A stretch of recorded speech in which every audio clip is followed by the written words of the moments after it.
Welcome বন্ধুরা, সবাইকে স্বাগত জানালাম আমার চ্যানেলে দ্য বং অভিজিৎ। আমি হলাম তোমাদের সবাই চেনা অভিজিৎ। তো বুঝতেই পারছো আমি এখন কোথায় চলে এসেছি। হ্যাঁ, ঠিকই ধরেছো, আমি এই মুহূর্তে চলে এসেছি কল্যাণীতে। তো এনারা যখন এনাদের খুঁটি পুজো করেছিল বুদ্ধ পূর্ণিমার দিনকে, সেদিনকেও আমি এসেছিলাম এবং পুরো ভিডিওটা এনাদের তোমাদের সঙ্গে আমার শেয়ার করা আছে। তার লিঙ্কটা আমি ডেসক্রিপশন বক্সে দিয়ে দেবো, তোমরা দেখে নিও যে এনাদের খুঁটি পুজোর লিঙ্কটা। তো আজকের এসেছি, এই মুহূর্তে দুর্গাপুজো বাকি হচ্ছে মাত্র 100 দিন। তো 100 দিনের মধ্যে এনাদের কি প্রিপারেশান আছে এবং এনারা যে অরুণ মন্দির করছে, থাইল্যান্ডের যে অরুণ মন্দির করছে তার কাজ কত দূর এগিয়েছে সেটা পুরোটাই তোমাদের দেখাবো। তো দেখতে গেলে ভিডিওটা স্কিপ করো না, চলো শুরু করছি ভিডিওটা। তো বন্ধুরা, আমরা এই মুহূর্তে কল্যাণী লুমিনাস মাঠে দাঁড়িয়ে আছি, যেখানে তাদের পুজোটা হয় এবং তোমরা দেখতে পাচ্ছ যে পুরো কতটা বাঁশের কাজ এখানে করা হয়ে গেছে। এখানে প্রায় লক্ষ লক্ষ বাঁশ দিয়ে অলরেডি কাজ শুরু হয়ে গেছে।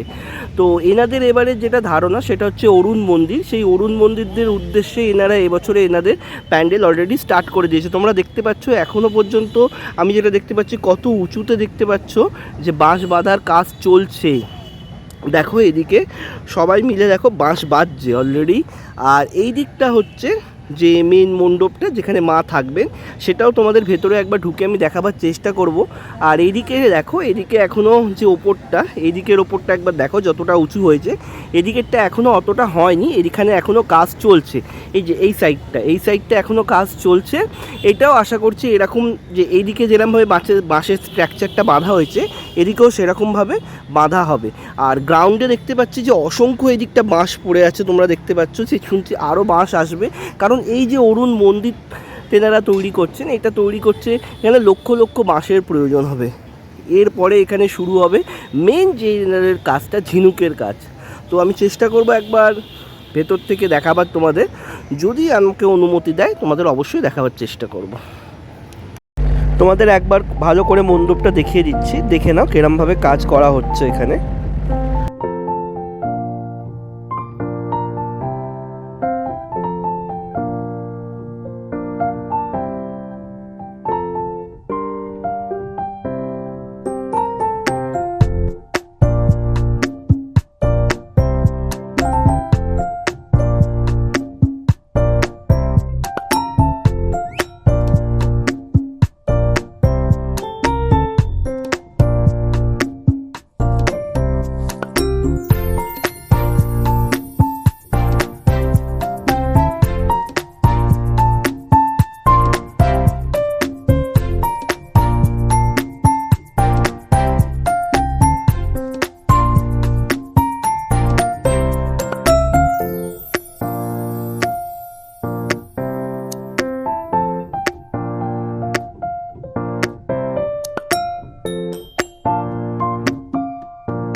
এই মুহূর্তে আমি কল্যাণীর যে প্যান্ডেলটা আছে তার ভেতরে প্রবেশ করে গেছি। আর দেখতেই পাচ্ছ ভেতরে কত বাঁশের কাজ হয়েছে। আর আমি এই মুহূর্তে যে দিকটায় এগিয়ে চলেছি, এই দিকটাতেই কল্যাণীর যে মাতৃমূর্তির তৈরি হবে সেটা ওখানে প্রতিস্থাপন করা হবে বা এখানেই থাকবে। তো আমি দেখাবো তোমাদের, দেখো অজস্র বাঁশ দিয়ে মণ্ডপের ভেতরটা কিরমভাবে তৈরি করা হয়েছে। দেখো অসাধারণ কাজ করা হয়েছে এখানে। দেখো অসংখ্য বাঁশ, পুরোটা প্রচুর বাঁশ বেঁধে বেঁধে এখানে মণ্ডপটা তৈরি করা হয়েছে। আমি একদম পুরো মণ্ডপের ভেতরে প্রবেশ করে গেছি। আর ভেতর দিকটা হচ্ছে মাতৃমূর্তি থাকার স্থান। আমাদের এখানে এইটা দিয়ে প্রবেশ করতে হবে যখন পুরো প্যান্ডেলটা কমপ্লিট হয়ে যাবে। দেখো এখানটা দেখো, এই জায়গাটাতেই মাতৃমূর্তি থাকবে। তো বন্ধুরা, আমি একদম এই মুহূর্তে কল্যাণী লুমিনাস যে ক্লাব আছে তার প্যান্ডেলের পুরো ভেতরে প্রবেশ করে গেছি। যে আমি এখন যে চত্বরটায় দাঁড়িয়ে আছি এখানেই মেন স্টেজটা হবে, যেখানে কল্যাণী আইটাইজে মা দুর্গা অবস্থান করবে। তো আমি সেই জায়গাটায় এই মুহূর্তে দাঁড়িয়ে আছি। তো তোমরা শুনলে এবছরও তাদের মায়ের প্রতিমায় কিছু চমক থাকবে। তো দেখো আরও কীভাবে প্যান্ডেলটা তৈরি হচ্ছে সেটাও তোমাদের সঙ্গে একবার শেয়ার করে নেব। আচ্ছা দাদা, নমস্কার। পুজো তো আর 100 দিন বাকি মাত্র, তো আপনারা কতটা প্রস্তুতি নিচ্ছেন তার মধ্যে? এবং আমরা বুদ্ধ পূর্ণিমা থেকে শুরু করেছি, 1 মাস হতে চলল। এবার আমরা প্রস্তুতি আমাদের রাত দিন যুদ্ধকালীন তৎপরতায় শুরু হয়েছে। তার মধ্যে আমাদের বৃষ্টি আবহাওয়ার প্রতিকূলতার মধ্যে দিয়ে আমাদের আগাতে হচ্ছে। আমরা জোর কদমে শুরু করেছি, আমাদের টার্গেট আছে মহালয়ের দিন শেষ করা। আচ্ছা, দেখতে পাচ্ছি তো প্রচুর বাঁশ এসেছে এখানে। কি বাঁশের কাজ কি প্রচুর হচ্ছে এবছর? আমাদের প্রতি বছরই এখানে যে ধরনের প্যান্ডেল, যে ধরনের চওড়া এবং উচ্চতা হয়, সেই হিসাবে আমাদের এখানে হাজার হাজার বাঁশ লাগে, প্রতি বছরই হাজার হাজার বাঁশ লাগে। আচ্ছা, আমরা তো এসেছিলাম আপনাদের যখন খুঁটি পুজো হয়, তো আপনারা তখন বলেছিলেন যে আগের বছরেরই মতো আপনাদের উচ্চতাটা থাকছে। তো এবারে কি প্যান্ডেলের যে প্রস্থ আছে সেটাই কি কিছু পরিবর্তন হয়েছে? মনে হচ্ছে যেন একটু হয়েছে সেক্ষেত্রে। চওড়াটা গতবার কম ছিল, হ্যাঁ 120 ছিল, এবার আমরা 150-র কাছাকাছি নিয়েছি। আর উচ্চতাটা গতবারের মতোই আশা করি উঠে যাবে, আমরা বাধ্যে উঠছি।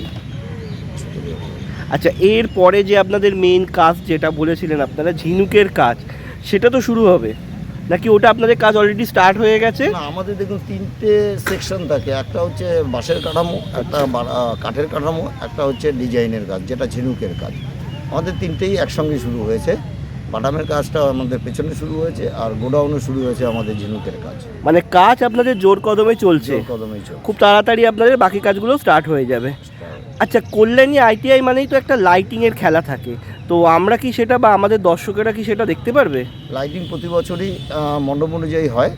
তো গতবারও লাইটিং ছিল, এবারও লাইটিং থাকবে, কিন্তু এবারের লাইটিংটা অন্য ধরনের থাকবে, যেহেতু মন্দিরের অনুযায়ী আমাদের লাইটিংটা হয়। এবারও লাইটিং থাকছে।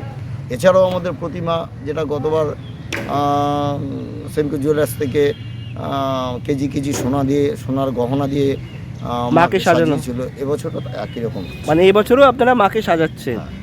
আচ্ছা, দর্শকদের কাছে কিছু যদি আপনার কিছু বলার থাকে?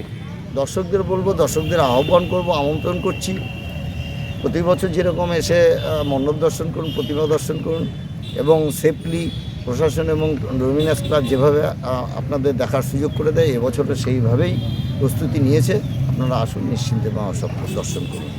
আচ্ছা দাদা, অনেক ধন্যবাদ আপনাকে। শারদীয়ার আগাম শুভেচ্ছা জানালাম। ধন্যবাদ। তো বন্ধুরা, এতক্ষণ তোমাদের কল্যাণী আইআইটির যে প্যান্ডেলটা আছে সেটা ঘুরে ঘুরে দেখালাম। তোমরা দেখলে যে এখানে কতটা বাঁশের কাজ কতটা এগিয়ে গেছে। আর এখানে একজন ক্লাবের এর সঙ্গে কথাও বললাম আমরা, তো উনি জানালেন যে এখনও কতটা প্যান্ডেলের কাজ বাকি আছে, যে ওনাদের কাজ অলরেডি চলছে। তো এরকম আরও আপডেট আমি দিতে থাকবো কল্যাণী লুমিনাস ক্লাবে।